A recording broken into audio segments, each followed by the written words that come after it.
Hey Mike, no Kevin, no Trey tonight. What does that look like for you guys? And I guess just going back to last week, we saw how important specifically Trey was against the Lakers. Like, how do you replace those minutes? Uh, well, it's going to be tough because, it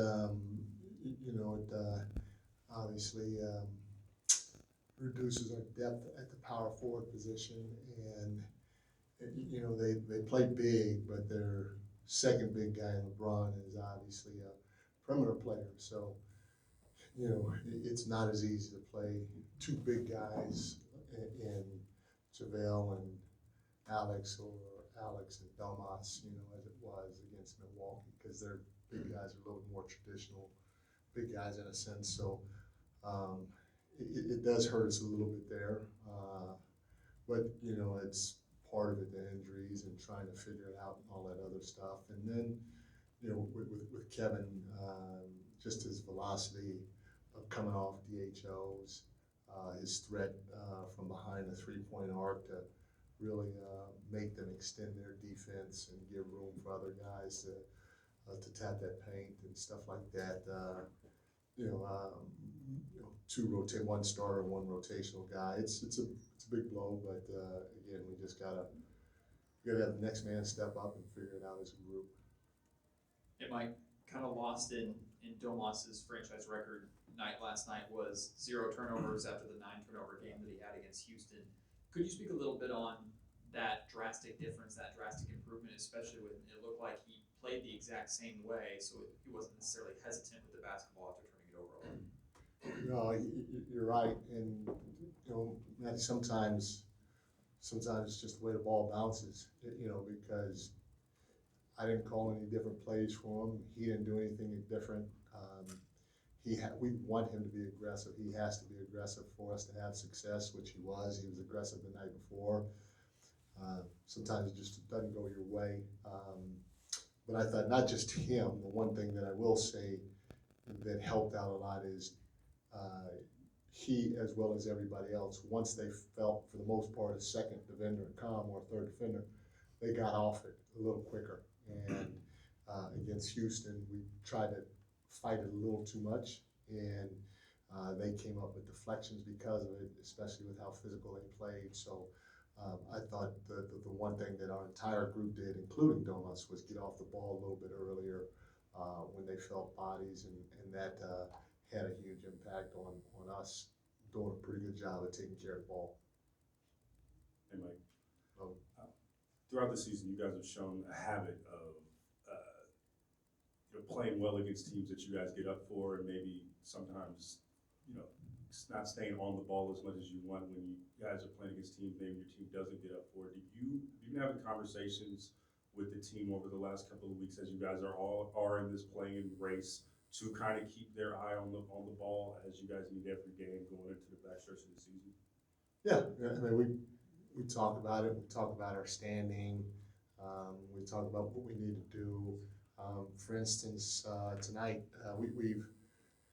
I think on the year we've held our opponent below 100 points maybe 6 times, and obviously, we're 6-0 in those games, and we're not going to be able to do that. That's not realistic for who we are, is to hold our opponent under 100 points every game. But the telltale sign of that is when we do that, the 6 games after, we give up on average around 116, and so it's that in itself is a trend. You can find a million different trends with your team if you look hard enough, and we brought that to their attention. We 6-0 when we've held teams below 100, and every game after that, on average, we've given up 116. So again, not that we're going to hold our opponents under 100 the rest of the year, but we have to lock in on the defense end of the floor, and we have to continue to do what we've been known to do, which is share that basketball. We're not going to ISO you to death. We're not going to call this guy up and pick on this guy, pick and roll to death. We're just not built that way. We have to move the ball. We have to move bodies. Our spacing has to be right. And when we do, it results in good things. We want to get up a lot of threes, and part of it is spraying the ball, and we did it last night. So, you know, our guys understand what's in front of them, and hopefully we can go out there and execute it tonight. So, just from last night's W, just what do you hope to most replicate from last night into tonight? Are there similarities in maybe the way you prepare for Milwaukee and the way you prepare for the Lakers as well? Well, the one thing that's similar is, you know, Milwaukee has the number 1 guy in transition in Giannis, and the Lakers have the number 2 guy in transition in LeBron. So we have to show them a crowd. You know, we can't leave whoever's guarding that individual person on an island by himself and just think I'm going to stand next to my guy, because nobody is stopping those guys one-on-one, especially in transition. So that's one thing that's similar for sure. You know, looking at last night, if there's something that, you know, I guess if there's one thing on each side of the ball that you'd want to duplicate going forward, or continue to do at a high level going forward, is I thought our sprays were good. Not good, they were phenomenal. And we got them a lot of different ways. One time we got an offensive rebound and we sprayed it for a 3. Another time we cut because somebody was getting double teamed, caught the ball in the paint, sprayed it for a 3. Multiple times we drove, kicked the ball for a 3 because the defense collapsed. One time we even short drove it. It didn't even get all the way to the paint. Weak side reacted. We pushed it ahead and got a 3.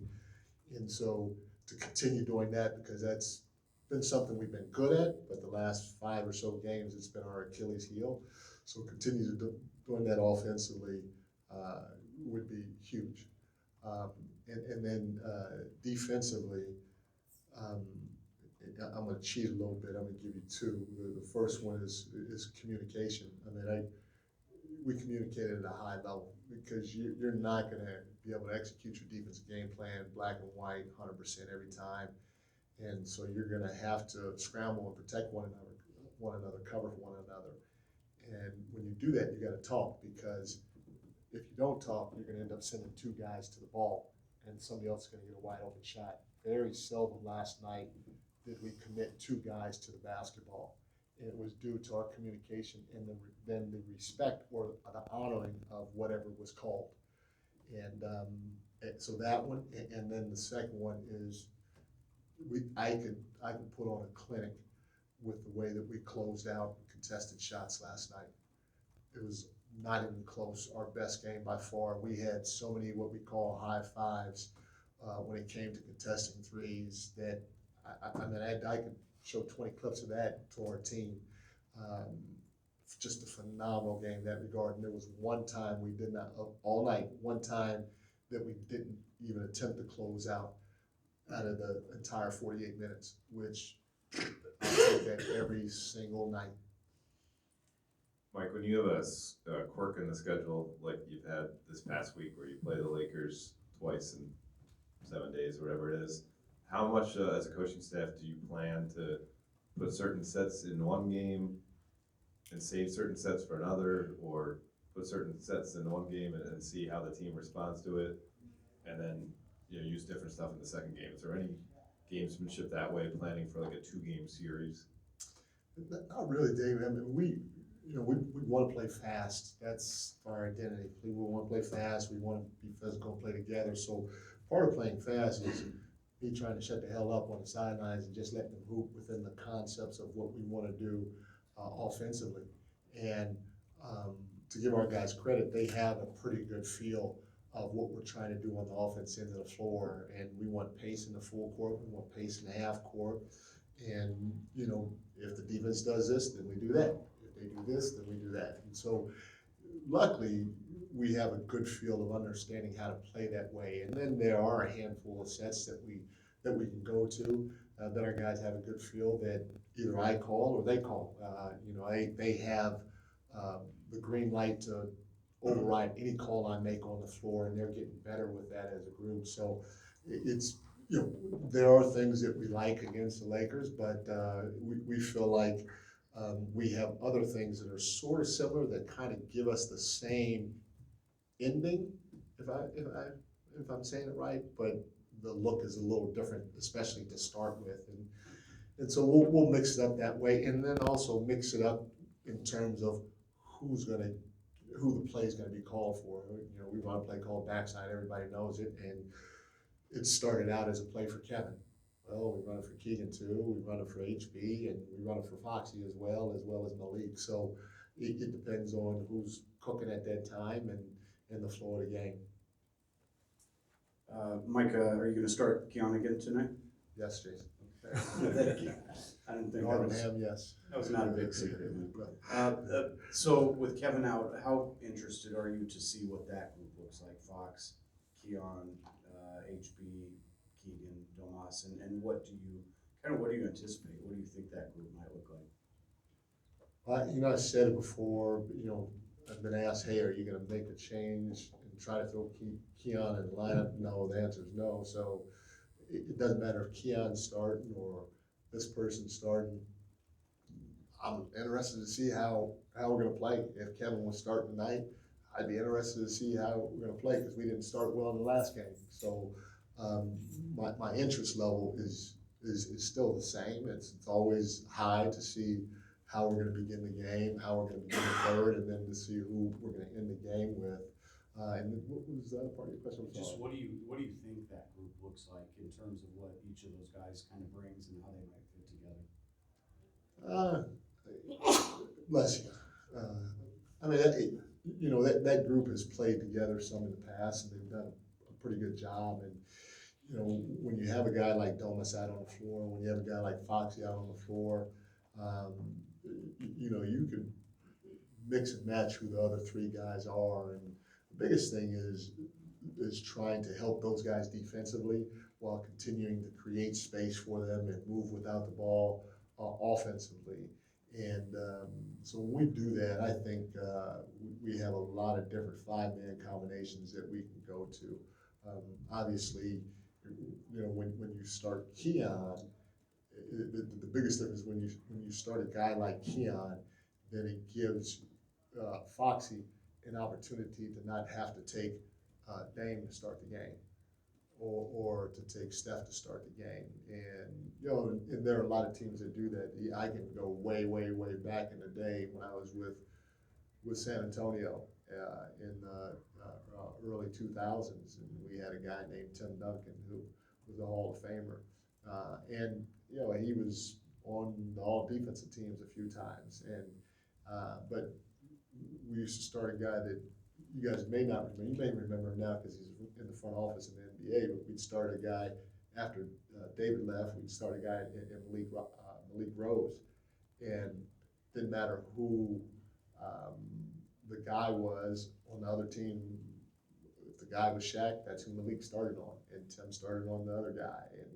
And even though Tim's a 7-footer, and Malik, he's going to probably text me on this, and Malik was 6'3", maybe 6'3 and a half. So you know, it gives your guy an opportunity to not start on that guy, but knowing that there's going to come a time and place when he's going to have to. Thanks, everyone. Thank y'all.